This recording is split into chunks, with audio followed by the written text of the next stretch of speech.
ہماری ہوگی پیچھے سے، لیکن لڑائی ان کے آپس کی ہوگی۔ اس لیے میں ساتھیوں سے کہتا ہوں کہ ہمارا جو اسٹیبلشمنٹ ہے، ادارے کے حوالے سے تو یہ ہمارا نہیں ہے، اس لیے کہ ہمارا اسٹیبلشمنٹ بین الاقوامی اسٹیبلشمنٹ کا ذیلی ادارہ ہے۔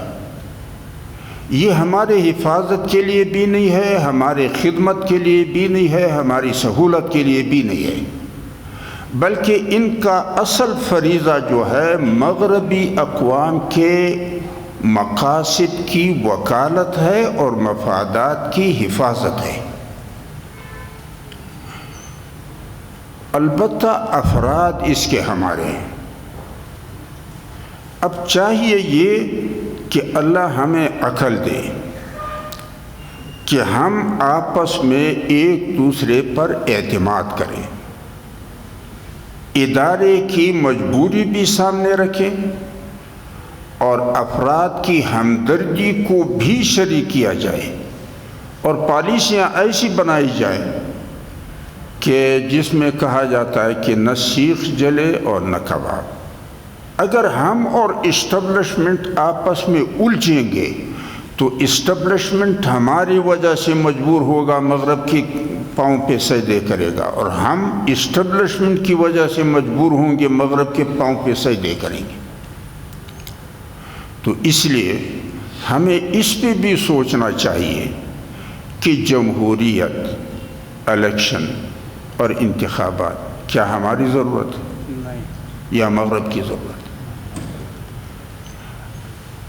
دنیا دو حصوں میں تقسیم ہے۔ ایک حصہ دنیا کا وہ ہے جس کے باشندے اپنے آپ کو مسلم کہتے ہیں، اگرچہ وہ انسان بھی نہیں ہیں، اور دوسرا حصہ وہ ہے جو غیر مسلم ہے۔ یہ مسلم دنیا مفتوح دنیا ہے، مفتوح ہے، اور یہ فاتحین کے درمیان تقسیم ہے، برطانیہ، فرانس، روس اور امریکہ۔ یہی وجہ ہے کہ آپ حضرات کو معلوم ہے کہ سردار ہو یا نواب ہو یا ملک ہو یا کوئی بھی ہو، وہ اپنے دہلیز پر جنگ نہیں لڑتا بلکہ ہمسایہ کے دہلیز پہ جنگ لڑتا ہے۔ لہذا آپ دیکھتے ہیں کہ مسلم دنیا میں خونریزی ہے مگر غیر مسلم دنیا، نہ برطانیہ میں ہے، نہ امریکہ میں ہے، نہ فرانس میں، نہ روس میں، نہ چائنا میں۔ تو اس لیے ہمیں دیکھنا یہ چاہیے کہ اگر توحید انسان کی انسانیت کا اصل ہے تو پھر ہم نے دوغلے پن کو چھوڑنا ہوگا۔ اب ہم جھوٹ بھی بولیں اور ہم کہتے ہیں کہ ہمیں مقام سچوں کا مل جائے۔ وہ ہمارے پشتوں میں ایک کہاوت مشہور ہے، ولی پکی پورانا پرشود ولی مالناوی سرسپور کی۔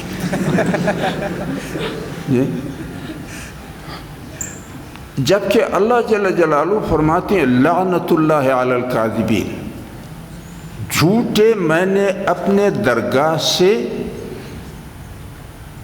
میرے درگاہ سے راندہ ہے، میرے رحمت سے محروم ہے۔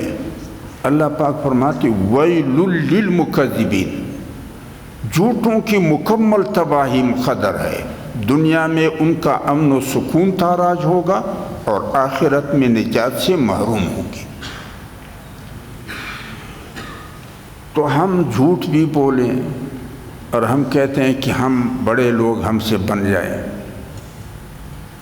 لہذا اگر ہم نے قوموں میں اپنا مقام پیدا کرنا ہے تو پھر ہمیں اجتماعی طور پر جھوٹ سے ہاتھ اٹھانا ہوگا اور جھوٹوں کی پیروی سے اپنے آپ کو بچانا ہوگا، سچ صاف ستھرا بولنا ہوگا، کیونکہ اللہ جل جلالہ فرماتے یا اہل الکتاب لم تلبسون الحق بالباطل وتکتمون الحق وانتم تعلمون، تمہیں آخر کیا ہوا ہے کہ کتاب کو مانتے ہوئے پھر بھی سچ اور جھوٹ کو مکس کرتے ہو اور حق اور باطل کو مکس کرتے، اس مکسنگ سے حق اوجل ہو جائے گا اور سچ اوجل ہو جائے گا۔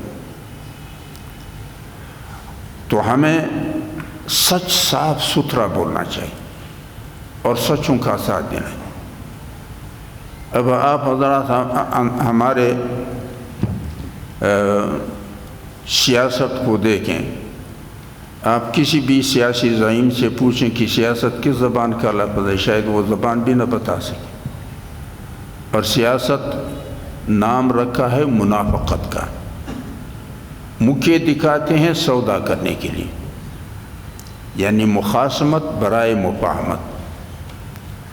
لہذا تعلیمی اداروں میں جتنے بھی متعلمین ہیں، میری گزارش ان سے یہ ہوگا کہ جس بھی شعبے میں آپ تعلیم حاصل کر رہے ہیں، شب و روز اس شعبے کے لیے وقت کریں، اس کے تہ تک پہنچنے کی کوشش کریں، استاد کا احترام کریں، کتاب کا احترام کریں، وقت کی قدر کو جان لیں، کبھی بھی بغیر مطالعے کے، بغیر مذاکرے کے، بغیر تدریس کی شرکت کی کوئی وقت ضائع نہ کریں۔ یہ نہیں ہے علم بذات خود نعمت ہے، بدبختی یہ ہے کہ ہم نے صنعت کو ملازمت کا ذریعہ سمجھا ہے۔ ہم جھوٹ بھی بولتے ہیں، ہم دھوکہ بھی دیتے ہیں، ہم پیسے بھی دیتے ہیں، ہم ڈنڈا بھی مارتے ہیں کہ سند مل جائے۔ کیوں؟ علم ہمارے نظر میں کوئی نعمت نہیں ہے، ملازمت نعمت ہے۔ لہذا اس ذہن کو ہمیں بدلنا چاہیے کہ علم بذات خود نعمت ہے۔ وَمَنْ أُوتِيَ الْحِكْمَةَ فَقَدْ أُوتِيَ خَيْرًا كَثِيرًا۔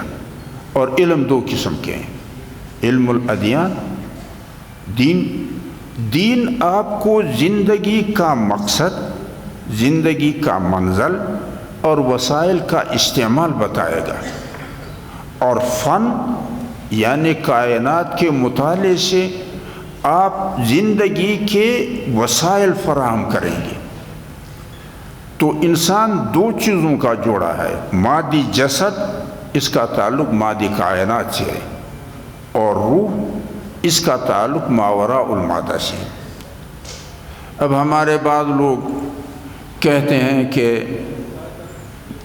نہ خدا ہے نہ آخرت ہے، تو میں ان سے کہتا ہوں کہ آپ یہ بتائیں کہ حس تو آپ مانتے ہیں کہ حس علم کا ذریعہ ہے۔ ہمارے حس نے ثابت کیا ہے کہ ایک زمانہ ایسا تھا کہ میں نہیں تھا، ایک زمانہ پھر آئے گا کہ میں نہیں ہوں گا۔ دو عدم کے درمیان میرا وجود کیسے آیا؟ اس کے لیے ذریعہ کیا بنا؟ میں خود۔ اگر میں خود ذریعہ بناؤں تو پھر معدوم پہلے کیوں تھا اور بعد میں مجھ پہ موت طاری کیوں ہوتا ہے؟ اور اگر میں خود نہیں ہوں تو پھر میرے وجود کا باعث کیا بنا؟ دوسری بات یہ ہے کہ جب حس اور تجربے نے ثابت کیا ہے کہ موت کے بعد ہم سب گل سڑ کر مٹی بن جاتے ہیں، اور یہ تمام فلاسفہ مانتے ہیں کہ مٹی جامد مادہ ہے، اس میں حس و حرکت نہیں ہے۔ اب آپ بتائیں کہ جامد مادے نے خود بخود، اور یہ جامد مادہ جو مٹی ہے، اس میں یہ صلاحیت بھی نہیں ہے کہ مٹی کا سادہ برتن خود بخود اپنے آپ سے بنا ڈالے، اس میں یہ صلاحیت نہیں ہے۔ اور خلق مادے کی اس ترتیب اور اس ترکیب کو کہتے ہیں جو پہلے سے طے شدہ تقدیر، فارمولے اور پلان کے مطابق ہو۔ تو آپ بتائیں کہ مٹی نے خود پلان بھی بنایا، فارمولہ بھی اس نے بنایا، اور اپنے بنائے اور وضع کردہ تقدیر کے مطابق پھر اپنے آپ کو ترکیب اور ترتیب بھی خود دی؟ یہ ممکن ہے؟ اب وہ جو کہتے ہیں کہ وَمَا يُهْلِكُنَا إِلَّا الدَّهْرُ، دہر جو ہے، تو اس سے اگر پوچھا جائے کہ دہر آپ کس چیز کو کہتے ہیں، یعنی دہر آپ کے نظر میں خالق ہے تو پھر تو نام کا اختلاف ہے، اصل چیز تو مشترک ہے۔ اور اگر دہر آپ خالق کے انکار کو کہتے ہیں تو پھر تو مسئلہ اپنی جگہ پر پڑا ہوا ہے۔ اب وہ کہتے ہیں کہ ہمیں نظر نہیں آتا ہے۔ آپ بتائیں کہ مٹی کے برتن جس کمہار نے بنائے ہیں، اگر کوئی شخص ان برتنوں کو الٹ پلٹ کرتا ہے اور آپ اس سے پوچھیں کہ کیا ڈھونڈتے ہو، یہ کہتا ہے ان کے درمیان میں سے میں کمہار ڈھونڈتا ہوں، یہ معقول بات ہے؟ یا ان کے ذریعے سے میں کمہار کی شناخت کرتا ہوں، یہ معقول بات ہے؟ آپ مادی کائنات میں مطالعہ کریں اور اس میں مادی کائنات کے خالق کو تلاش کریں۔ یہ تو وہی بات ہے کہ آپ برتنوں میں کمہار تلاش کرتے ہیں یا برتنوں کے ذریعے سے کمہار کی شناخت کرتے ہیں۔ لہذا ہمیشہ کے لیے ہوتا یہ ہے کہ مصنوعات کا مطالعہ اس ارادے سے کہ اس کی مہارت کا اندازہ لگائے کہ صانع کتنا ماہر ہے اپنے فن میں، اس حوالے سے تو ٹھیک ہے۔ لیکن اگر ان کے درمیان میں سے صانع تلاش کریں یا ان کے ذریعے سے صانع کی شناخت کریں، دونوں غلط ہیں۔ اور باقی رہی بات یہ کہ اگر خالق ہوتا تو ہمیں تو پھر نظر آ جاتا، کیونکہ حصہ ہمارا علم کا ذریعہ ہے۔ اب یہ بتائیں کہ ماں کے پیٹ کا جو بچہ ہے وہ گھر کے ماحول میں ہوتا ہے، کیا ماں کے پیٹ میں بچے کو گھر کے ماحول کا مشاہدہ ہوتا ہے؟ اس لیے کہ وہاں پہ تو ماں کے پیٹ کے پردے حائل ہیں۔ جب وہ پیدا ہوتا ہے اسے آنکھیں کھل جاتی ہے، تو یہ نہیں ہے کہ وہ اس کو گھر کا منظر اس لیے نظر نہیں آتا کہ وہ خود گھر میں نہیں ہے یا گھر وجود نہیں رکھتا، گھر بھی موجود ہے، وہ گھر کے اندر بھی ہے، لیکن مشاہدہ اس لیے نہیں کر سکتا ہے کہ جب تک وہ ماں کے پیٹ میں ہے، ماں کے پیٹ کے پردے حائل ہے، وہ مشاہدہ نہیں کر سکتا ہے۔ جب وہ پیدا ہو جائے گا آنکھیں کھل جائیں گی، سب کچھ نظر آئے گا، اور اس کو یہ بھی پتہ چل جائے گا کہ ماں کے پیٹ کی دنیا کا اس موجود دنیا سے کوئی تناسب بنتا بھی نہیں ہے۔ جب تک ہماری ذات مادی جسد کے اس قالب میں محفوظ ہے، تو پھر ہمارے اور ماوراء المادہ دنیا کے درمیان ہمارے مادی پردے حائل ہیں۔ موت کے بعد جب ہماری ذات باہر آئے گی تو آنکھیں کھل جائیں گی، اللہ بھی نظر آئے گا، ملائک بھی نظر آئیں گے، جنت بھی نظر آئے گا، دوزخ بھی نظر آئے گا، لیکن وہ یوم حساب ہوگا، کمانے کا ہوگا نہیں۔ تو اس لیے ان چیزوں میں آپ حضرات کو غور کرنا چاہیے، اور یہ کوئی ایسی باتیں نہیں ہیں۔ اب میں ساتھیوں سے کہتا ہوں کہ اگر ماں کے پیٹ میں کوئی وسیلہ ایسا ہو کہ آپ بچے کو اس دنیا کا منظر سمجھا سکیں، تو وہ دو چیزوں کی وجہ سے اس کا انکار کرے گا۔ اپنی دنیا میں جب نظر دوڑائے گا تو اتنی وسعت اس میں ہے نہیں، اپنی صلاحیت پر اور استطاعت پر جب نظر رکھے گا تو اس میں اتنی صلاحیت نہیں ہے، تو وہ کہے گا کہ اتنی دنیا کہاں ہوگی، اور اگر ہوگی تو میں پھر کیا کروں گا۔ اب روایات میں آتا ہے کہ ایک ادنا جنتی کی جنت اس دنیا کے پورے رقبے سے 10 گنا بڑا ہو۔ اب جو ماں کا رحم ہے اس کو آپ اس کمرے سے متناسب رکھیں، یہ ایک کمرہ کتنا بن جاتا ہے؟ تو اس لیے اگر اسی طرح روایت میں آتا ہے کہ ایک ادنا جنتی کو بہترین کھانے کے دنیا کے پیش کیا جائیں تو اس کو مت لے آئے گی۔ اب ماں کے پیٹ میں بچے کی جو غذا ہے، پیدا ہونے کے بعد اگر وہی غذا آپ دیں گے تو وہ اس کو قبول کرے گا۔ نوجوان بچہ اگر ماں کے پستانوں کا دودھ وہ دے کے اس کو پیالے میں پیش کرے تو نوجوان بچہ ماں کے پستانوں کی دودھ پیے گا۔ تو اگر ہمارے زندگی کے 2 مرحلے ایسے گزرے ہیں کہ ایک مرحلے کی غذا دوسرے مرحلے میں طبیعت اس سے کراہت کرتی ہے، تو پھر تیسرے مرحلے میں کیا کون سا مشکل ہے؟ اور جنت کے بارے میں جو کہا جاتا ہے کہ خواہش ہوگی مگر اس کے لیے محنت نہیں ہوگی، بس خواہش پیدا ہوا اور چیز حاضر ہوگی۔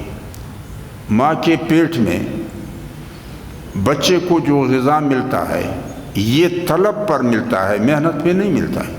اس میں طلب پیدا ہوتا ہے تو اس کو غذا پہنچ جاتی ہے، اس کے جانے سے کوئی محنت نہیں ہوتی۔ تو اگر ہمارے زندگی کا ایک مرحلہ ہم پہ ایسے گزرا ہے کہ ہمارے طلب کے ساتھ رصد ہوتا ہے بغیر محنت کے، تو اگر اور بھی ایسی زندگی آ جائے کہ وہاں پہ طلب بغیر محنت کے رصد کا ذریعہ بنے تو کون سا مشکل ہوگا؟ لہذا میری گزارش یہ ہے کہ ہر فن، ہر شعبے کا طالب علم اپنے فن میں، اپنے شعبے میں پوری دل جمی کے ساتھ علم حاصل کریں، بصیرت حاصل کریں، اور علم کو بذات خود نعمت سمجھے، ملازمت نہیں۔ وہ پشتوں میں ایک کہاوت مشہور سی، وہ اخریق نو بغل سی، تو پھر یعنی اگر کھاؤ گے تو پھر تو گندگی بن جائے گی، یعنی آپ گندگی کو بڑھاتے ہیں، انسانیت کو بڑھانا چاہیے۔ لہذا میں سمجھتا ہوں کہ میں نے آپ کا بہت زیادہ وقت لیا، اگر میں نے آپ حضرات کو کچھ سمجھایا ہو تب تو پھر آپ کا وقت بھی قیمتی ہوگا۔ اسرائیل پاولا سر لج ماجر سنوٹ جی اسرائیل پاولا سر وستی شاہ پاولا سر۔ ابراہیم علیہ السلام جب فلسطین تشریف لائے ہیں